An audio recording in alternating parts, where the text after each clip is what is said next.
Inside Monaco's 471 million euros apartment market, where even billionaires are priced out 471 million euros. That's what one buyer paid for a single apartment in Monaco in 2026. Not a building, not a block, one residence. It's believed to be one of the most expensive single residential property purchases ever recorded anywhere on Earth. And here's the part that should actually surprise you. In Monaco, that transaction didn't even break the internet. It barely made headlines outside the real estate trade press. Because in a country of 2 square kilometers, where the average price per square meter has now crossed 57,000 euros, a single 9-figure apartment sale isn't shocking anymore. It's just Tuesday, so today we're breaking down how a country you could walk across in under an hour became the most expensive real estate market on the planet, why even genuinely wealthy people are getting priced out of it, and what's actually driving prices that show no sign of slowing down in 2026.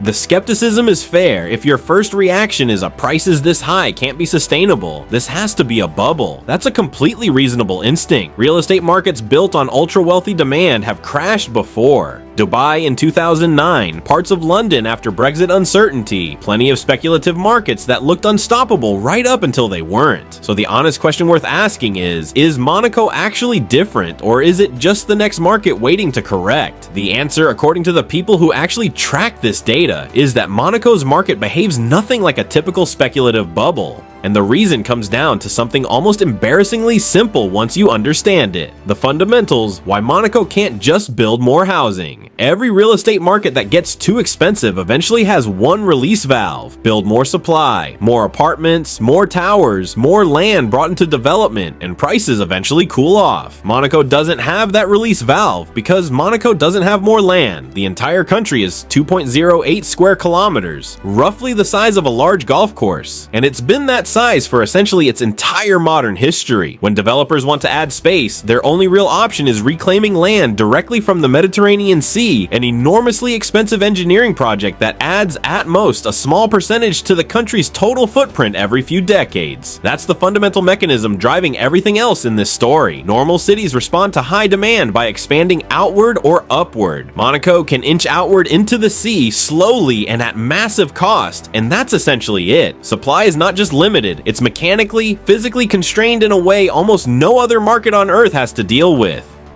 The problem: demand keeps rising and supply literally cannot. Here's where it gets genuinely strange. You'd expect a market this expensive to eventually price out enough buyers that demand softens. Instead, the opposite keeps happening. In 2025, new build apartment sales in Monaco exceeded 2.6 billion euros, with the average sale price crossing 40 million euros for the first time in the country's history. And the majority of transactions were above 20 million euros. Total transactions across the market hit 5.9 billion euros, a historic high. District by district, the numbers keep climbing. Larvado, one of Monaco's premier coastal neighborhoods, has now crossed 71,000 euros per square meter, redrawing the entire pricing hierarchy of the country. And according to global wealth reports, this isn't slowing down. 44% of family offices worldwide say they're planning to increase their real estate allocation, and Monaco keeps landing near the top of that list specifically because of its scarcity. The properties keep getting more expensive precisely because there is no mechanism to make more of them. That creates a strange side effect very few other housing markets ever experience. Even legitimately wealthy people who would be considered rich by any normal standard, are increasingly priced out of Monaco's best addresses. The bar to compete for prime real estate here isn't wealthy, it's wealthy enough to outbid other billionaires for one of a genuinely fixed number of available properties. The solution, and who's actually winning it. So who is buying at these prices, and why does the math still work for them? The answer connects directly back to what we've covered on this channel before about Monaco's tax structure. Zero income tax, no capital gains tax, no wealth tax, tax-free inheritance between family members. All of that means the ultra-wealthy buyers competing for Monaco real estate aren't just purchasing a home, they're purchasing a permanent tax-free base that can appreciate for decades in a market that has never gone through a genuine multi-year price collapse the way London, New York or Hong Kong have. That combination is exactly why a buyer would pay 471 million euros for a single apartment. It's not simply a home purchase. It's treated functionally like a sovereign-grade asset, something closer to gold or a government bond than a normal piece of real estate, specifically because the supply constraint means it's mathematically very difficult for the value to collapse the way an oversupplied market eventually can. But this system has a real flaw underneath it, one that specialist local reports flag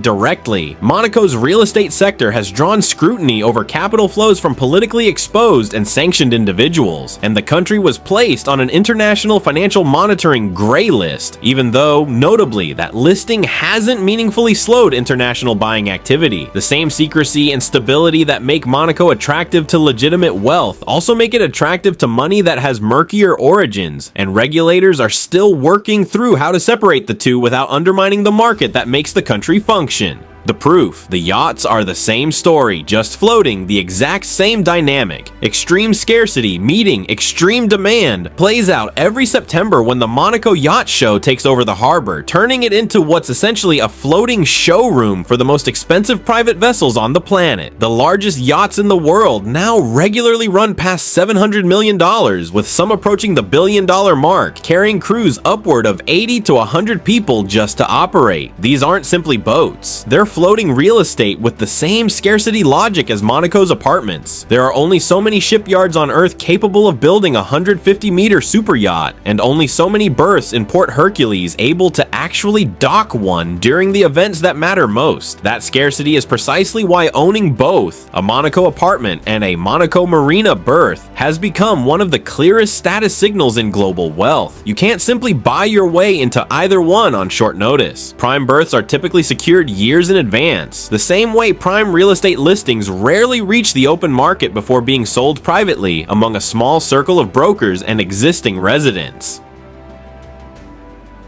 Where this actually goes. None of this suggests Monaco's market is risk-free. The financial scrutiny over sanctioned wealth is a real ongoing issue, not a footnote. And any serious international crackdown on how that money moves could meaningfully change who's allowed to buy in the future. But on pure market mechanics, the people who track this data closely aren't asking whether Monaco's prices will fall. They're asking which micro neighborhood inside a 2-square-kilometer country will set the next record. Real estate analysts covering the 2026 market describe supply as mechanically constrained on a fixed territory, with demand still climbing regardless, which is a very different conversation from every other property bubble that's eventually popped. A 471 million euro apartment sale barely making headlines isn't a sign the market has lost touch with reality. It's a sign that in Monaco that reality has held for over 150 years and shows no evidence of changing in 2026.